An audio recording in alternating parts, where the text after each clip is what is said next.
All right, here we are with the Team Associated Pit Report. I'm standing here with Team Manager Brent Thielke. So, Brent, how is the team doing so far? It's only, really the first day. The guys are running.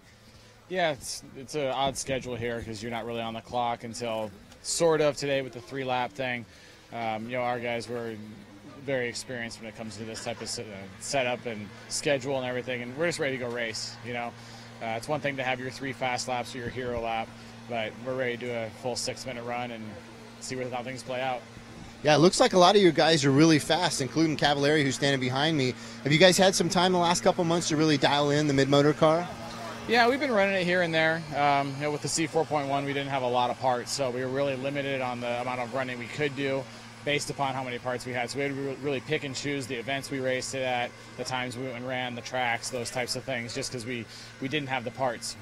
We knew the C4.2 was coming out at some point, and that's this weekend. Yeah, and you guys just announced that you guys are going to be carrying that conversion, distributing it. Was that just because it was so good? You guys went fast here at the pre-worlds with it. You guys did great at the shootout. Yeah, it's one of those things where it's a natural thing for us. We obviously it's a B4.2. 80% of the car is a B4.2. So, taking the CML kit conversion and bringing that into the States for these high grip tracks really helps.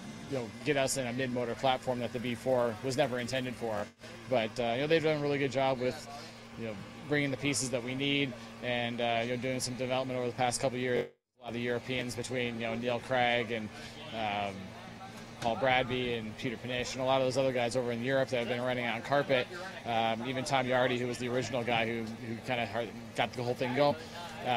Have done a lot of the legwork as far as this breaks, that doesn't break, all those little detail works that take so long to work out. So we were able to just throw this stuff down and run it. We were fortunate enough that we went to the EOS race this year, took Cavalieri, myself, and Cody, and we just brought our cars to the warm-up actually here, and it was the first time they'd ever been on dirt. Hartson ran my car, was really fast with it. Cavalieri ran his, Mayfield ran Cody's, and immediately right on pace. So that helped a lot, and a lot of that goes back to those guys doing that original development early on. So now with the .2 kit, the car's a lot more finished. It has a production look to it. CML did a great job on all that, but like any new car, you're always trying to figure it out, trying to figure out the pieces, the parts that break, the parts that maybe need to be beefed up or ran a little bit different or whatever it may be. And this is the first time those parts have seen the track, so we're very pleased with the way things have gone. Great. And for customers out there, associated customers who might want to get the conversion, might want to try it on a high-bite outdoor track like this, what are some of the things they're going to be looking to do to the car as far as setup? And then talk a little bit about how it drives a little bit different than a rear motor car. Yeah, it's a weird thing. Most everybody has the same comments, that it doesn't drive as odd as they think it would. A lot of our team guys just got the car Friday, actually gave them to them. So they built it Friday, Saturday, and went and ran at their local track, West Coast, OCRC or something. And they all had basically the same comment. They're surprised at how much rear grip it has and surprised at how it drives, how similar it drives. Most people say it drives like a 4-wheel drive, just the inputs that you give it and everything, obviously not the 4-wheel drive part of it, but the way the car reacts to the corners, the way it jumps, all those types of things. So I think they'll be happy. And with us selling it exclusively through teamassociated.com, kind of allows us to get it right to the customer and not go beyond that. So I imagine you guys can get setups. If you're out there and you're interested in one of these conversions, you can get them on Team Associates' website, right? Or eventually you guys will have setups that the guys are running? Or I'm not really sure what the plan is as far as us supporting that, but obviously the setups will be out there. We'll provide them to CML. Okay. And most of these kits will be through CML and the European market with the AstroTurf and the carpet and things like that. That's where most people will run it. So you can go to cml.uk, I believe. Google it. Just Google it. It'll come up. Did you mean this? So, that's where a lot of the support's at right now, like the setups from the EOS and all those types of things are all on there from our guys. So, no magical setup from Cav or Mayfield from this weekend? Unicorn Tears. Unicorn Tears. Okay. Yeah, that's what we're running the shock. So. Well, awesome. Let's go talk to Ryan Cavalieri, who's been lighting it up today. He's been really fast, putting down some of the fastest lap times we've seen. So let's talk to Ryan. Here we are with Ryan Cavalieri of Team Associates. Ryan, you've had a really good day today. So talk to us a little bit about your car. What's it done for you so you've been able to go so fast? It's kind of just helped me smooth out on the high bite tracks where the rear motor car is a little bit more edgier of a feel, where this one is a lot more comfortable to drive, and you could push it similar to like a four-wheel drive car on the track, and that's what's producing really fast laps for the mid-motor car. So Okay. it definitely helps even in hot weather and stuff. It's just easier to set up a car. Okay. Now, have you had much time to run it since the pre-worlds? The Associated guys switched from rear motor to mid-motor at the pre-worlds. Have you had a lot of hours on the track with this car? Yeah, I mean, we've done quite a bit of testing at our local tracks, and we just recently got this car for the first time this week. Pretty much is the first time I've ran it, which is pretty much the same as what we were running at the warm-up, just with a little bit more of a modern look to the car with a normal gearbox, and the rear tower is a little bit more kind of just traditional looking wise, and it definitely feels the same as the warm-up, different layout, different track style, so it's working good. Good.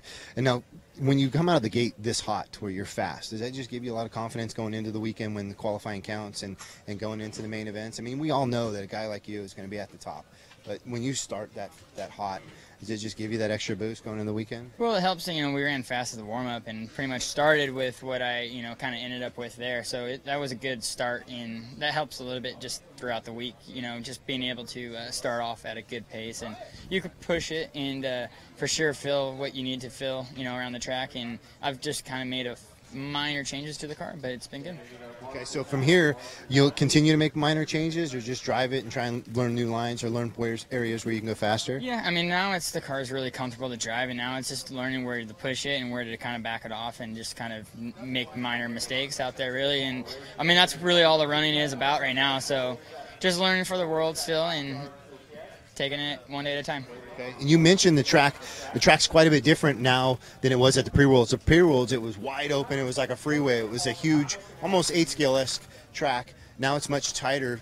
Do you prefer the tighter track? Did you like the bigger, faster flowing track? I preferred actually the warm-up layout. Just with the high-speed sections, it could have just been a little bit, a little bit smaller. But this isn't too bad. I'd rather have it a little bit bigger than this. Okay. So an in-between would be preferred, I would say. But it definitely helped. The depth perception was really difficult at the warm-up with that double in the back. So I think if they would just minus, that lane, and so pretty much add a lane on to this track, it'd be really awesome for the world. Just make it a little bit more raceable.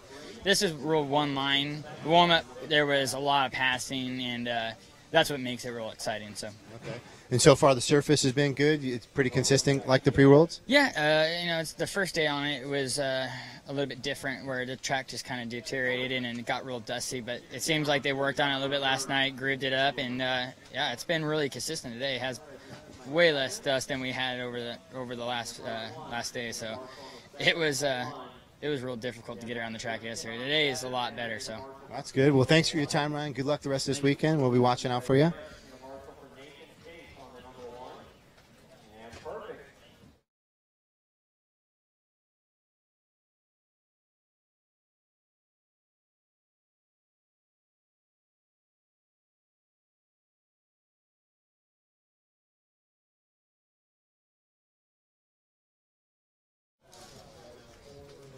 And I'm Jason Sams of the Team Associated Pit Report. I'm here with TLR's Dakotah Phend. So Dakotah, how's practice going for you? It's going good. Just trying to stay consistent in this track with all the traction. You have to drive easy, and it's all high speed and stuff, and just not flipping over. But the track's a lot of fun. One of the things a lot of us notice is that you're running a rear motor car when some of the other TLR drivers are running mid motor. What was the reason for going rear motor? I'm just more comfortable with the rear motor, and then it's more reactive. The mid-motor is just a lot smoother and easier to drive, and I'm just having practice with that a lot, and I'm not as comfortable with it.